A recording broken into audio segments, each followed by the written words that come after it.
ಅನ್ನೋದು ಗೊತ್ತೈತಿ? ಗೊತ್ತಿಲ್ಲ. ತಾರು ಬಂದ್ ಗಪ್ಪಿ ಇವನ್ನ ಕೇಳೋಣ.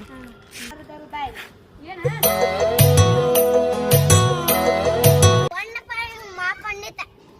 ನಿಂಗ್ ಸ್ವಿಮ್ಮಿಂಗ್ ಬರ್ತೈತಿ ತಾರು? ಬರ್ತೈತ್ಲಾ? ಹಂಗಾರ ನಂಗೂ ಸ್ವಲ್ಪ ಕಲಿಸ್ಕೊಡ್ತಿ? ಅದ್ರಾಗ ಏನೈತಿ, ಡಬ್ಬಿ ಕಟ್ಕೊಂಡ್ ಕೈಕಾಲು ಹೊಡೆದ್ರ ಆದ್ವಾ. ಬರ್ತೇನೆ ತಗೋಣ. ಡಬ್ಬಿ ಕಟ್ಕೊಂಡ್ ಕೈಕಾಲು ಬಿಡ. ಡಬ್ಬಿ ತಗೊಂಬರೋಗ್ರಿ.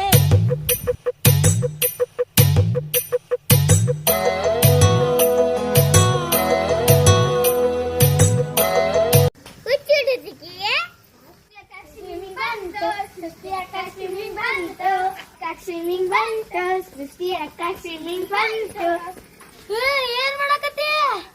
ನೀನೇ ಹೇಳಿದ್ದೆ ಕೈಕಾಲ್ ಬಿಡಿ ಅಂತ ಹೇಳಿ, ಅದಕ್ಕ ಕೈಕಾಲ್ ಬಿಡತ್ತೆ.